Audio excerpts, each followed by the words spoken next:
Hare Krishna devotees, welcome to our Sunday Bhagavatam class. So we'll continue with chapter 3 of Canto 1. We have discussed the 22 various incarnations of the Lord, and in a previous chapter, we have also discussed the different types of incarnations. Some of the incarnations of the Lord are known as Shaktya-vesha incarnations. It means jivas who possess a particular power of the Lord. They come for various reasons. As a matter of fact, in this chapter, the very first incarnation that is counted as an incarnation of the Lord is the 4 unmarried sons of Brahma, the Kumaras. They are considered to be the Shakti-avesh incarnations of the Lord, which means they are also Jivatmas. The Lord is not a Jivatma. So the Kumaras are Jivatmas, but with a particular Shakti potency. The Lord has multiple Shakti potencies. So for some Jivatmas, they will come with one particular potency with which they will actually manifest their pastimes. So Brahma is also considered a Shakti-avesh avatar of the Lord. He carries the potency of creation. That potency of creation is given by the Lord himself. So like this, there are various Purusha avatars of the Lord, Leela avatars of the Lord, Shakti-avesh avatars of the Lord, Guna avatars of the Lord. There are so many different types of avatars. The 3 Guna avatars actually originate in Garbhodakashaya Vishnu. And the 3 Guna avatars representing the 3 Gunas are Lord Vishnu, Lord Shiva, and Lord Brahma. Then from Garbhodakashaya Vishnu comes Kshirodakashaya Vishnu. And in essence, all of the avatars are actually emanating from Kshirodakashaya Vishnu. So we'll learn a little bit more as we go along in this chapter and in future chapters. But we ended with the avatar of Kalki. Yes, that was the 22nd avatar. Right before Kalki, Buddha's avatar was mentioned. Because Buddha's avatar has not yet come. So 2000 years before Buddha appears, Sutta Goswami is talking about Buddha avatar adventing in the future. So we ended with Shloka 24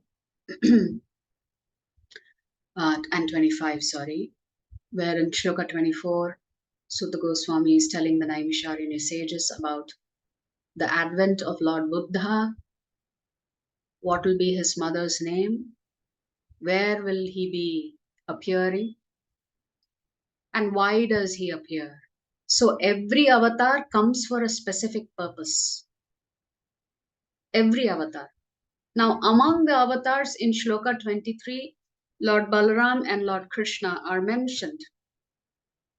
So when we read this shloka in isolation, we may think, oh, Lord Balaram and Lord Krishna are also expansions of Lord Vishnu. That means Vishnu is actually the source of all avatars. That belief will be resolved, that incorrect understanding will be resolved in the shloka. One shloka that we will do today, where it will clearly say that even though, Sutta Goswami says, even though I have named Lord Krishna as one of these 22 avatars, as a matter of fact, you should know that Lord Krishna is Swayam Bhagavan. He is none other than the source of all incarnations. Ultimately, he is the source of all incarnations. Because he is the source of Karnodakshaya Vishnu, he is the source of Garbhodakshaya Vishnu, he is the source of Kshirodakshaya Vishnu. That means ultimately Krishna is the source of all expansions and all avatars. So the shloka where we stopped at is shloka number 25, which talks about the 22nd incarnation. Thereafter, at the conjunction of 2 yugas, the Lord of the creation will take his birth as the Kalki incarnation and become the son of Vishnu Yasha. At this time, almost all the rulers of the earth will have degenerated into plunderers. That means at the end of Kali Yuga. So we have another 420,000, 27,000 years to go, 4.27 lakh solar years to finish before the Kalki avatar comes. So after the Kalki avatar comes, a Satya Yuga will begin again. So the yugas keep cycling, and that's what will happen. So we're going to start with shloka number 26.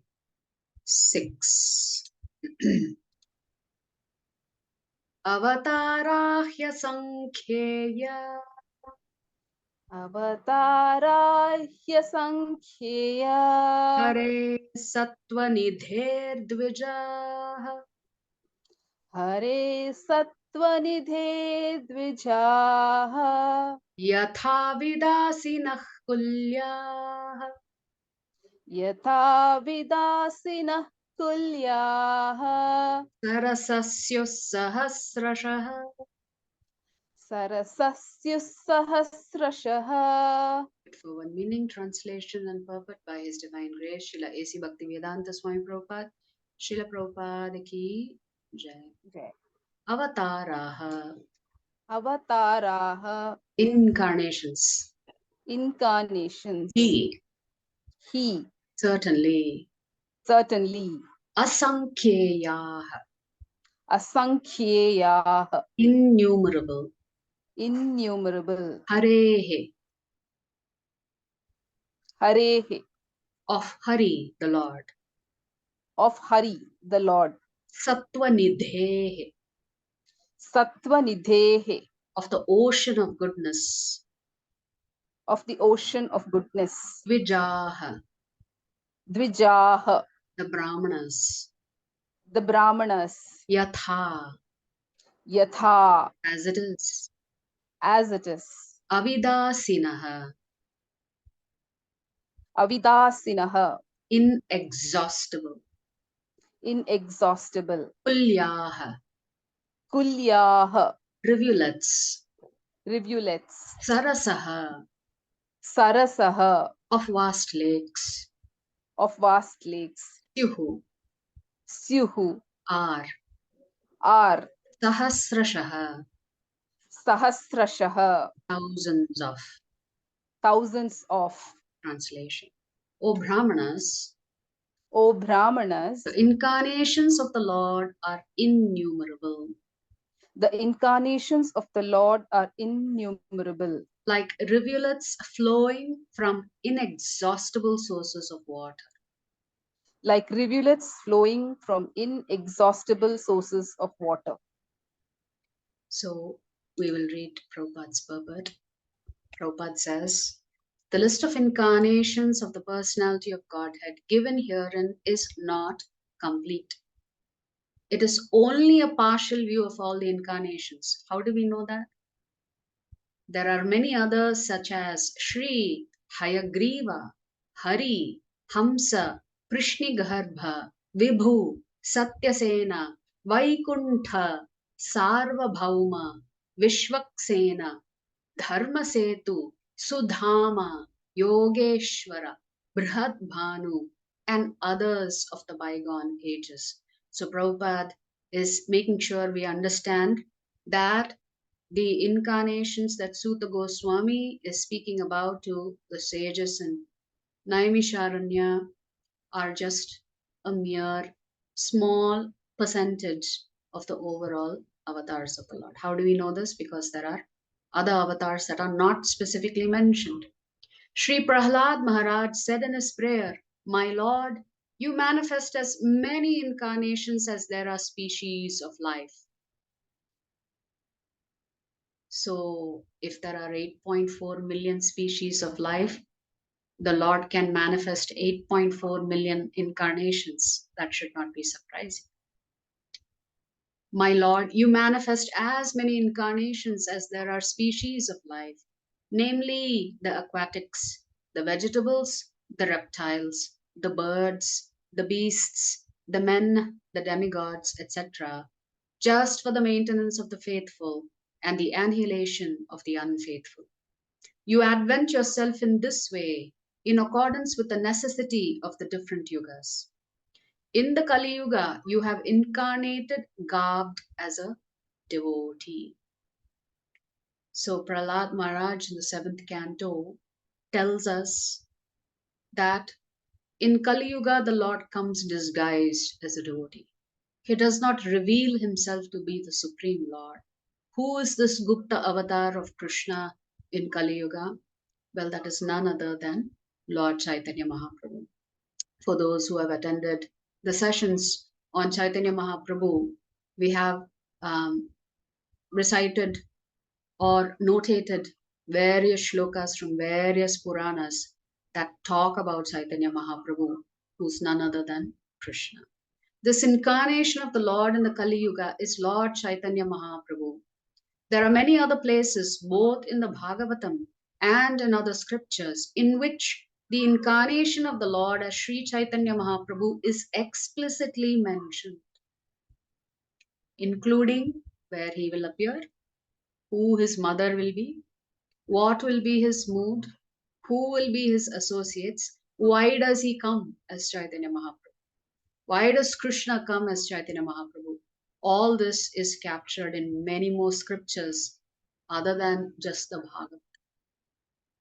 In the Brahma Samhita also it is said indirectly that although there are many incarnations of the Lord such as Rama, Nrsimha, Varaha, Matsya, Kurma and many others, the Lord himself sometimes incarnates in person. Lord Krishna and Lord Sri Chaitanya Mahaprabhu are not therefore incarnations, but the original source of all other incarnations. This will be clearly explained in the next shloka. So the Lord is the inexhaustible source for innumerable incarnations, which are not always mentioned. But such incarnations are distinguished by specific extraordinary feats, which are impossible to be performed by any living being. How do you know that a particular personality is an incarnation of the Lord?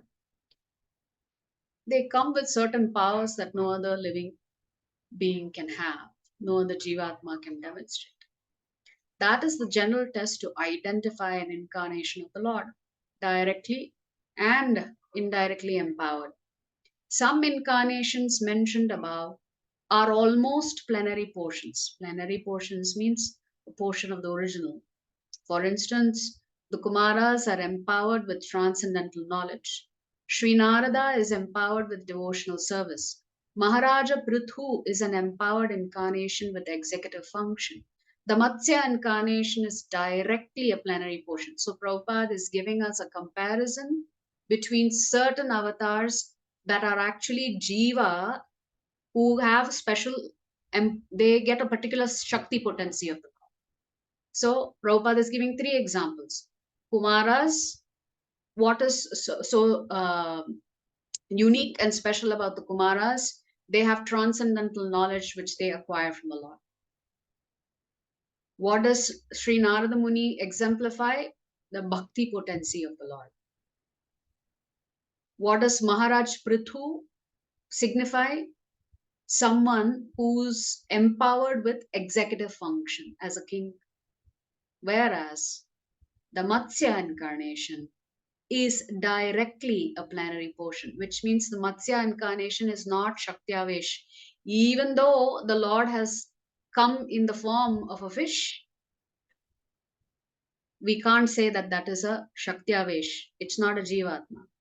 That is the Lord himself coming in a different mood for a particular purpose. So the innumerable incarnations of the Lord are manifested all over the universes constantly, without cessation, as water flows constantly from waterfalls. So as you and I are sitting here and reading this purport and trying to hear this purport, Prabhupada is explaining somewhere in some other universe, the Lord is performing his pastimes. So the Lord never stops performing his pastimes. He's always there somewhere, but in different moods, in different shapes, for different purposes. So the avatars of the Lord never stops, because in each universe there is a Brahma. And in each universe, the Lord will appear once in the daytime of Brahma. That means Brahma gets darshan of the Lord once a day. So if there are billions of universes, that means billions of incarnations are happening somewhere in some part of this whole material world. That brings us to shloka number 27.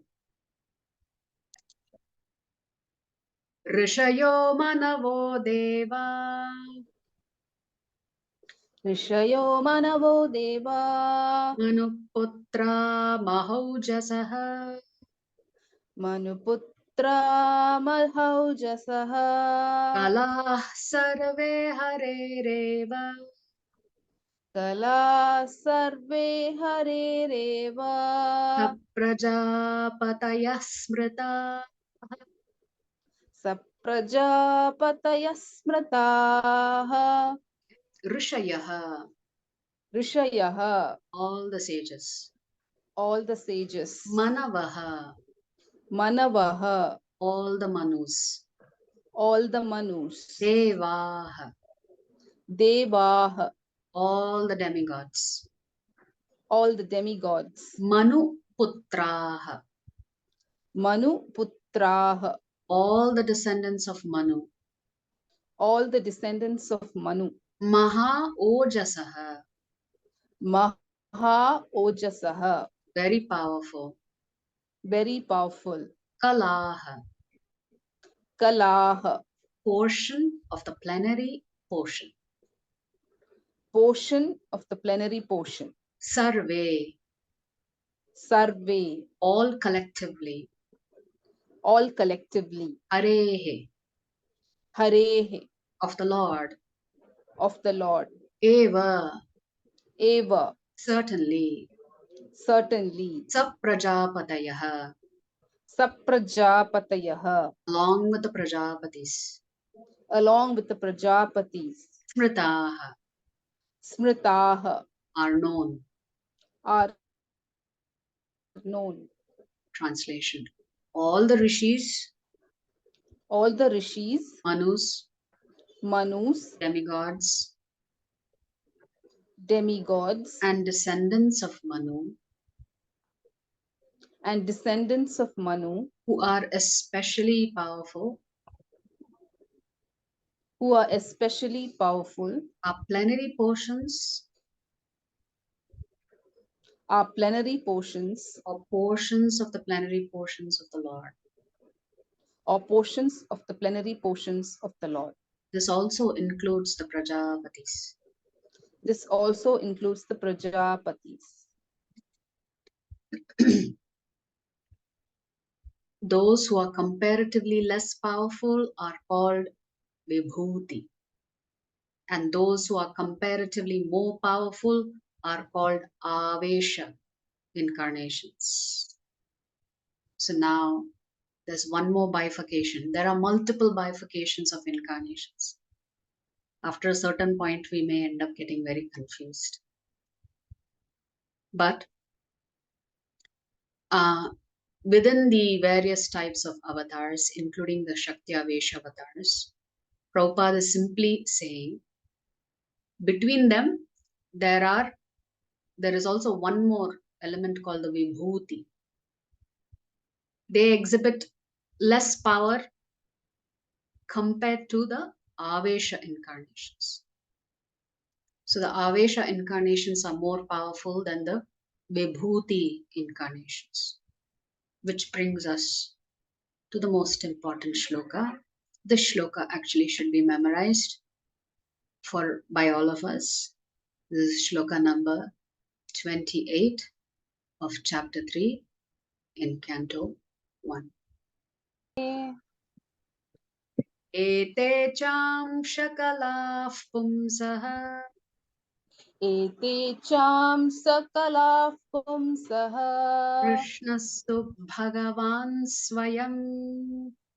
Krishnastu Bhagavan Swayam. Indrarivyakulam lokam. Indrari Vyakulam Lokam. Mridayanti yuge yuge.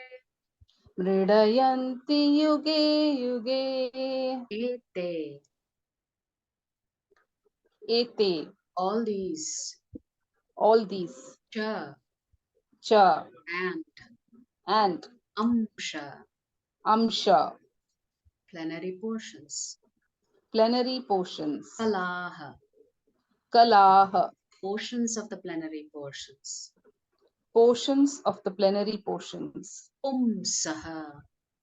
Pumsaha. Of the Supreme. Of the Supreme. Krishnaha. Krishnaha. Lord Krishna. Lord Krishna. Tu. Too. But But Bhagavan. Bhagavan. The personality of Godhead. The personality of Godhead. Swayam. Swayam. In person. In person. Indra Ari. Indra Ari. The enemies of Indra.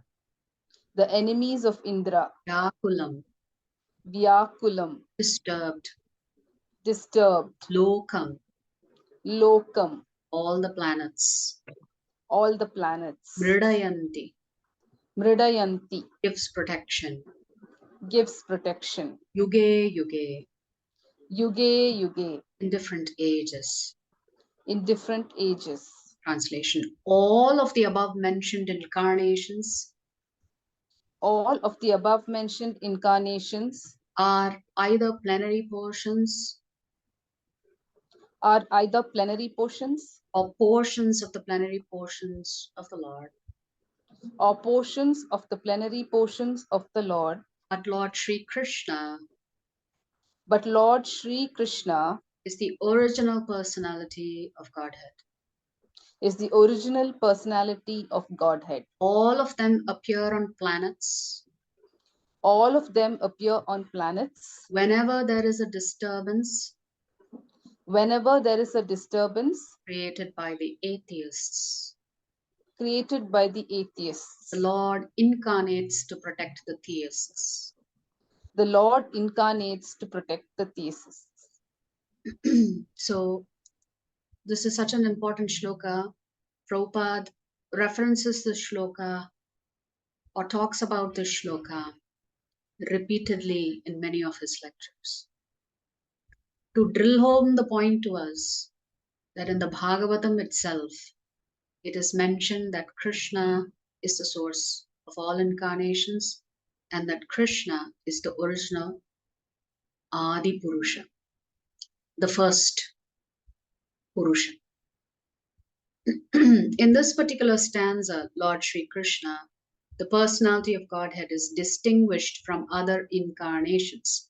He is counted amongst the avatars, incarnations, because out of his causeless mercy, the Lord descends from his transcendental abode. Avatara means one who descends. And therefore, Krishna is called Avatari. Avatari means all incarnations descend from him. But he is the original. All the incarnations of the Lord, including the Lord himself, descend to the different planets of the material world, as also in different species of life, to fulfill particular missions.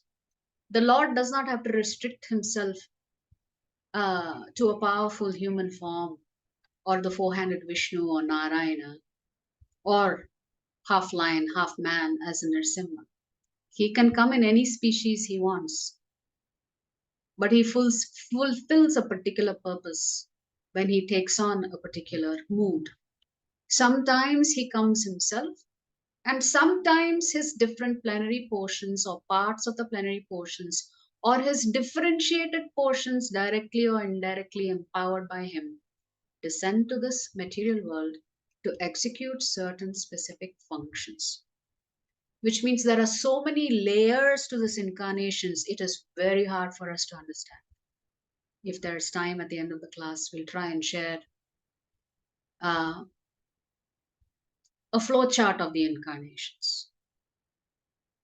But still, it is difficult to understand.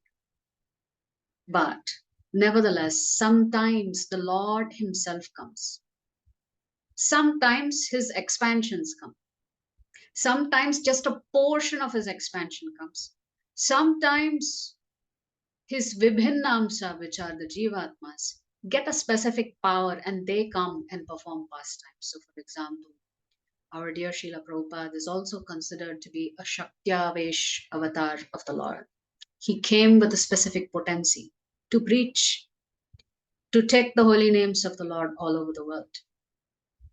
Originally, the Lord is full of all opulences, all prowess, all fame, all beauty, all knowledge, and all renunciation. So these are the 6 opulences of the Lord as described by Parashara Muni.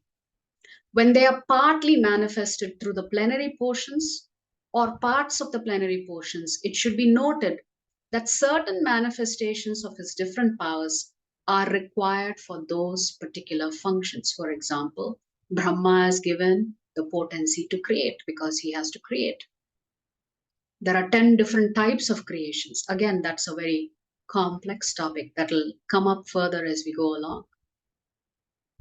When in the room, small electric bulbs are displayed, it does not mean that the electric powerhouse is limited by the small bulbs. So here the electric powerhouse is Krishna. The small bulbs could be his various types of incarnations. The same powerhouse can supply power to operate large-scale industrial dynamos with greater volts. Similarly, the incarnations of the Lord display limited powers because so much power is needed at that particular time, which means only in as much as is necessary for the purposes for which the avatar has come, that much power only is demonstrated.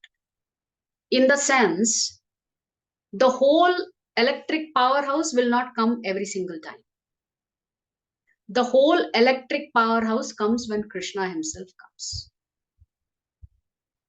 That means all the other avatars, although they have the potency of the Lord, they come with a limited potency for a particular purpose at a particular period of time. For example, Lord Parashurama and Lord Nrsimha displayed unusual opulence by killing the disobedient Kshatriyas 21 times and killing the greatly powerful atheist Hiranyakashipu. Hiranyakashipu was so powerful that even the demigods in other planets would tremble simply by the unfavorable raising of his eyebrow. All Hiranyakashipu had to do is raise one eyebrow and the demigods will be trembling. The demigods in the higher level of material existence many times excel the most well-to-do human beings in duration of life, beauty, wealth, paraphernalia, and all other respects. That means all of the other devatas are servants of the Lord, but they are very powerful jivatmas. They have extraordinary power, beauty, wealth, etc. So they are almost accepted as gods because for us they are powerful human beings. You know, just like even on this planet Earth, you know, we have these idols that we worship in the form of sports people, cinema stars, whatever, right? Why do we idolize them? Because they have something that we don't have. They seem to be powerful. Actually, they are not. But still we idolize. Similarly, devatas, some of us worship them because we think they are powerful and they can fulfill our desires. So erroneously, sometimes we may think that they are actually God, but they are not. They are just servants of Krishna. Still, they were afraid of Hiranyakashipu. So Prabhupada is writing, even though these demigods were so powerful in their own rights, but compared to the power of Hiranyakashipu, they were scared of him. Thus, we can simply imagine how powerful Hiranyakashipu was in this material world. But even the most powerful Hiranyakashipu was cut into small pieces by the nails of Lord Nrsimha. So, Nrsimha avatar, they say, was just a few seconds for the Lord. Sometimes when the Lord comes, he stays for some time. Sometimes the Lord comes, finishes his work, and disappears. And that's what the Lord does as Lord Nrsimha. This means that anyone materially powerful cannot stand the strength of the Lord's nails. Similarly, Jamadagnya displayed the Lord's power to kill all the disobedient kings powerfully situated in their respective states. So Parashuram is also considered a Shaktyavesh avatar of the Lord. He is not the Lord himself. He is not a Vishnu avatar. He is a powerful Jiva. The Lord's empowered incarnation Narada and plenary incarnation Varaha, as well as indirectly empowered Lord Buddha, created faith in the mass of people. The incarnations of Rama and Dhanvantri displayed his fame. And Balarama, Mohini, and Vamana exhibited his beauty. Dattatreya, Matsya, Kumara, and Kapila exhibited his transcendental knowledge. Nara and Narayana rishis exhibited his renunciation. So those six opulences of the Lord, Prabhupada is breaking it up for us and saying certain avatars display a predominant opulence, whereas Lord Krishna would always demonstrate all six in full. So all the different indirectly or directly empowered incarnations of the Lord manifested different features. So even Lord Rama manifested only one opulence, which was fame. But Lord Krishna, the primeval Lord, exhibited the complete features of Godhead, and thus it is confirmed that he is the source of all other incarnations. And the most extraordinary feature exhibited by Lord Krishna was his internal, energetic manifestation of his pastimes with the cowherd girls.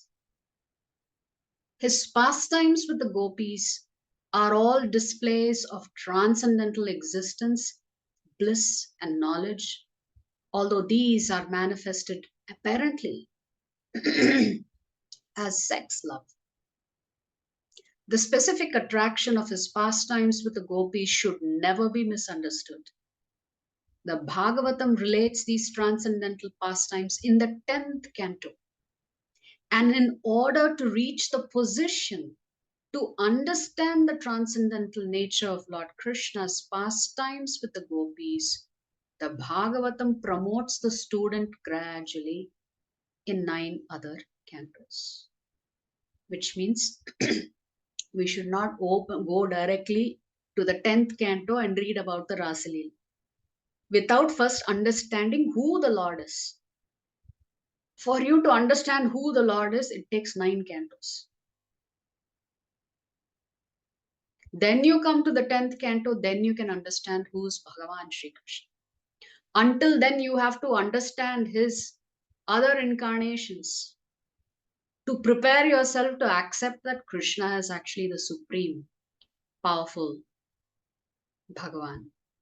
According to Srila Jiva Goswami's statement, in accordance with authoritative sources, Lord Krishna is the source of all other incarnations. It is not that Lord Krishna has any source of incarnation. All the symptoms of the supreme truth and full are present in the person of Lord Sri Krishna. And in the Bhagavad Gita, the Lord emphatically declares that there is no truth greater than or equal to himself. In this stanza, the word Swayam is particularly mentioned to confirm that Lord Krishna has no other source than himself, which means if you keep looking for the source, ultimately you have to end at one point. That one point is Lord Krishna, which means Lord Krishna did not come from someone else. He was the origin of everything, and he is the origin of everything. Although in other places the incarnations are described as Bhagavan because of their specific functions, nowhere are they declared to be the Supreme Personality. So, when we were going through the 22 avatars, only in that shloka, in which shloka? In the 23rd shloka, Suta Goswami uses the word Bhagavan. For all other incarnations that were mentioned, including Lord Ram, the word Bhagavan was not used.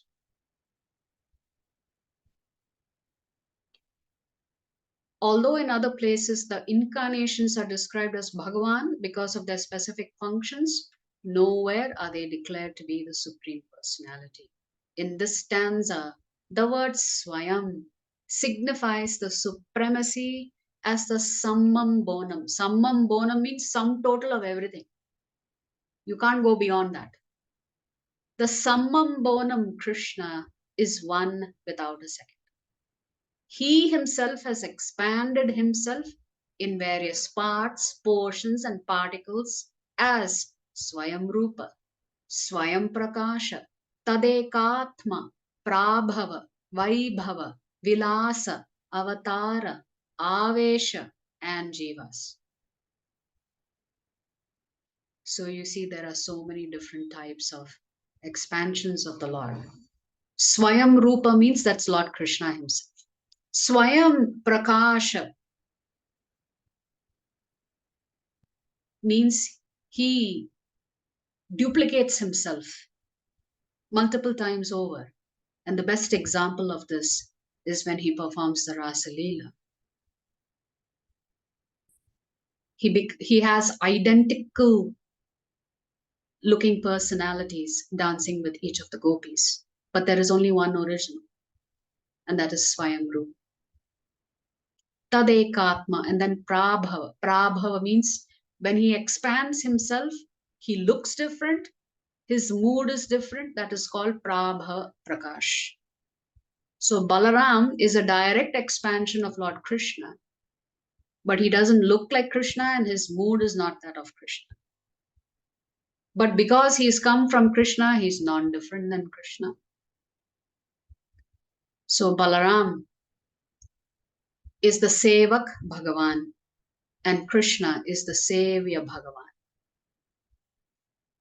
Lord Krishna always accepts service and Lord Balaram is always offering service to the Lord. But both of them are Bhagavan. Then you have Vilasa, Avatara, Avesha, and then Jivas, which is the Vibhinnamsha of the Lord. All provided with innumerable energies just suitable to the respective persons and personalities. Learned scholars in transcendental subjects have carefully analyzed the summum bonum Krishna to have 64 principal attributes. So if Lord Krishna has 64 attributes, Lord Vishnu has 60.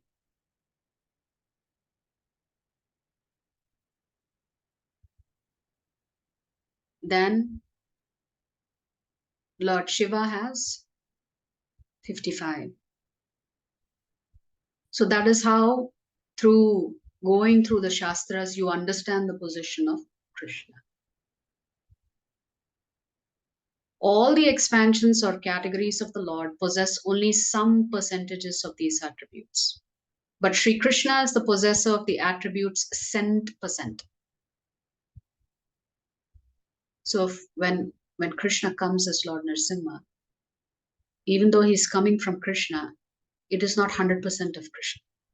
It's just a small portion of Krishna. And his personal expansions such as Swayam Prakash and Tadekatma, up to the categories of the avatars who are all Vishnu Tattva, possess up to 93% of these transcendental attributes. That is 60 out of the 64. Lord Shiva, who is neither avatara nor avesha, nor in between them, possesses almost 84% of the attributes, which is 55 of that 64. Lord Shiva falls in a very unique category. He is not considered to be a Vishnu avatar, nor is he considered to be a Shaktavesha avatar, nor is he a Jivatma. So he falls in his own category of being Bhagavan, but not Bhagavan Sri Krishna. So you could say he is also a personality of Godhead in the category of Godheads. But he's not a Devata. But at the same time, he is not a Vishnu avatar.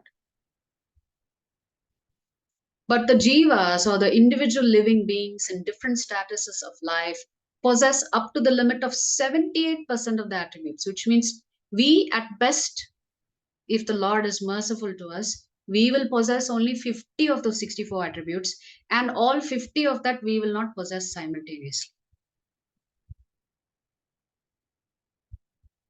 We are also part of the Lord, but we are separated parts of the Lord. In the conditioned state of material existence, the living being possesses these attributes in very minute quantity, varying in terms of the pious life of the living being. So even if we have those 50 qualities, it's in very minute quantity. We don't have it unlimitedly like Lord Krishna has. The most perfect of living beings is Brahma, because he is the first created Jivatma, the supreme administrator of one universe.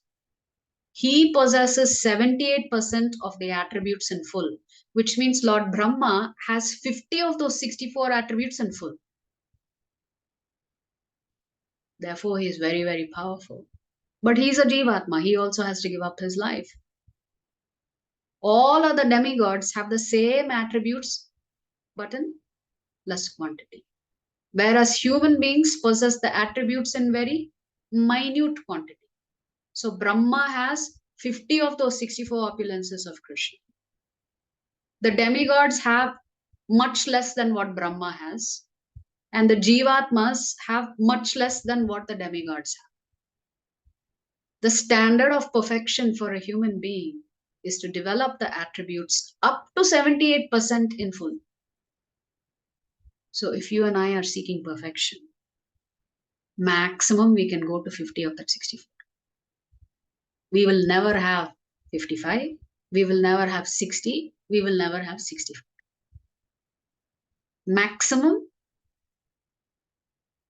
50. The living being can never possess attributes like Shiva, Vishnu, or Lord Krishna. A living being can become godly by developing the 78% transcendental attributes in fullness, but he can never become a god like Shiva, Vishnu, or Krishna. So never can a Jivatma become identical to the Lord, whether it is the Shiva Tattva or the Vishnu Tattva or the Krishna Tattva. He can become a Brahma in due course. So which means if the post is vacant in some universe and you've done some pious activities for many, many lifetimes, you can also become Brahma. But you can never become Shiva, you can never become Vishnu, you can never become Krishna. Jivatma will always remain Jiva, but perhaps in different percentages of perfection. The godly living beings who are all residents of the planets in the spiritual sky are eternal associates of God in different spiritual planets called Haridhama and Maheshadhama. That means there are many Jivatmas who are not in this material universe. They are living in the spiritual world. Even though they are considered perfect because they are in the spiritual world, nevertheless, they are not God. They will always be servants of God. Even though they have achieved perfection, their perfection is limited. The abode of Lord Krishna above all spiritual planets is called Krishna Loka or Goloka Vrindavana. And the perfected living being, by developing 78% or that 55 of the 64 of the above attributes in fullness, can enter the planet of Krishna Loka after leaving the present material body. So for us, perfection has been defined. Perfection means having all those 50 attributes in full of that 64 that Krishna possesses. Then you're ready to go back. So that is why the shloka is so important. And Prabhupada has written a detailed purport so you are clear about Lord Krishna's position, Lord Shiva's position, Lord Vishnu's position. And finally, the Jivatma starting from Brahma, going to all the other Devatas, coming to the Jivatmas. So there's a significant gulf between ourselves and the Supreme. That doesn't mean we cannot achieve perfection. But to achieve perfection, we cannot think that we will be as good as Krishna or as good as Lord Vishnu. Not possible. That brings us to shloka number 29, which will be the last shloka for today. Janmaguhyam Bhagavataha Janmaguhyam Bhagavataha ya etat prayato naraha ya etat prayato naraha Sayam pratargranan bhaktya Sayam pratar grinan bhaktya Dukkha gramad vimuchyate. Dukkha gramat vimuchyate. Janma, Janma, birth. birth. Guhyam, Guhyam, mysterious. mysterious. Bhagavataha, Bhagavataha, of the Lord. of the Lord. Yaha, Yaha, one. one. Etat, Etat, all these. all these. Prayataha, Prayataha, carefully. carefully. Naraha, Naraha, man. man. Sayam, Sayam, evening. evening. Prataha, Prataha, morning. morning. Grinan, Grinan, recites. recites. Bhaktya, Bhaktya, with devotion. with devotion. Dukkha gramat, Dukkha gramat, from all miseries. from all miseries. Vimuchyate, Vimuchyate, gets relief from. gets relief from. Translation. Whoever carefully recites Whoever carefully recites the mysterious appearances of the Lord the mysterious appearances of the Lord with devotion with devotion in the morning and in the evening in the morning and in the evening gets relief from all miseries of life. gets relief from all miseries of life. So if we discuss the pastimes of the Lord with devotion, morning and evening, which we are all trying to do every day, then we will get relief from all miseries of. Who is saying this? An exalted personality like Suta Goswami to the sages of Naimisharanya. Prabhupada writes, in the Bhagavad Gita, the personality of Godhead has declared that anyone who knows the principles of the transcendental birth and activities of the Lord will go back to Godhead after being relieved from this material tabernacle. So in the 4th chapter, the Lord says, Janma karma cha me divyam, evam yo veti tattvataha. So Krishna is saying, anybody who understands who I am, who understands I've come to perform my pastimes, they don't have to take birth again. Simply by knowing that Krishna is Krishna, knowing that Krishna is Bhagavan, and relishing his pastimes, one need not take birth again. So simply knowing factually the mysterious way of the Lord's incarnation in this material world can liberate one from material bondage. Therefore, the birth and activities of the Lord, as manifested by him for the welfare of the people in general, are not ordinary. The Lord performs his pastimes to attract you back to him because you've forgotten him. So the Lord has to frequently visit us and perform his pastimes so that we get attracted to him. Therefore, the birth and activities of the Lord, as manifested by him for the welfare of the people in general, are not ordinary. So when the Lord performs his pastimes, he is not doing it for his pleasure. He is doing it to attract our attention. They are mysterious, and only those who carefully try to go deep into the matter by spiritual devotion is the mystery discovered. Which means only the acharyas can discover the deep mysteries of the Lord's pastimes. And through the acharya's realization, you and I get to enjoy the pastimes. Thus one gets liberation from material bondage. It is advised, therefore, that one who simply recites this chapter of Bhagavad, which chapter? The 3rd chapter of the 1st canto, describing the appearance of the Lord in different incarnations, in sincerity and devotion, can have insight into the birth and activities of the Lord.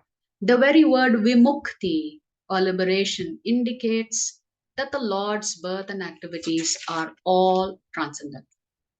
Which means transcendental means it has the power to attract you, so much so that you get a ticket to the spiritual world.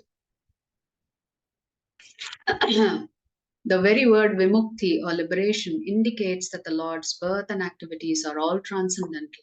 Otherwise, simply by reciting them, one could not attain liberation.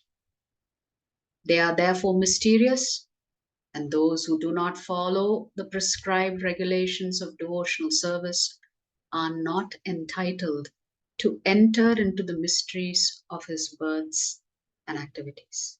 Which means Prabhupada is simply explaining, if we have not accepted Krishna as Bhagavan, then it's going to be very difficult for us to understand his pastimes.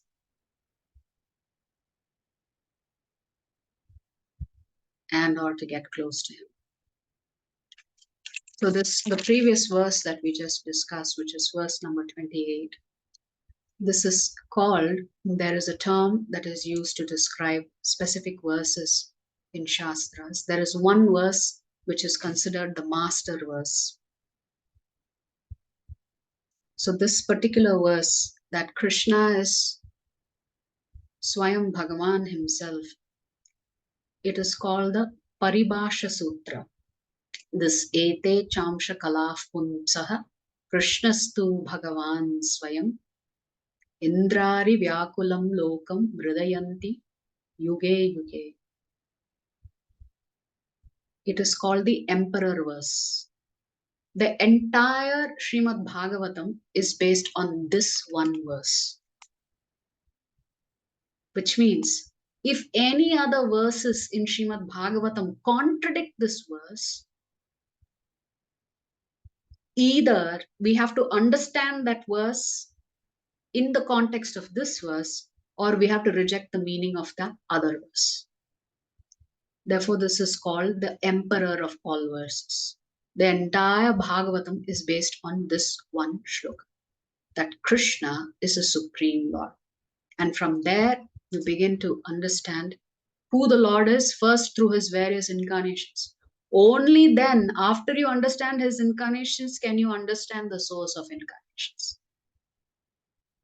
So normally we would do it reverse. We try to understand the source of incarnations, after that understand the subject matters. But here we are taken in reverse direction. Understand all the various incarnations, the Shakti-Avesh incarnations of the Lord. Only after understanding the potency of these other incarnations can we actually prepare ourselves to understand who is the Lord. So normally I was listening to Gauranga Darshan Prabhu before this class, and Prabhu says that usually in every textbook, there is one verse that becomes the emperor verse on which everything else is based. And it normally comes in the beginning. So this is coming in the 3rd chapter of the 1st canto. There are 335 chapters in Srimad Bhagavad, and it's come in the 3rd chapter. So that is why Prabhupada would repeatedly recite this particular shloka to emphasize and to convince us that yes, Krishna is Bhagavan. Nobody is making this up. This is there in the Shastras. So we have to have faith in the Shastras and understand that Krishna is Avatari, the source of all incarnations. We have a few more shlokas to go in this chapter. So do join us next Sunday to discover the rest of the verses before we move to chapter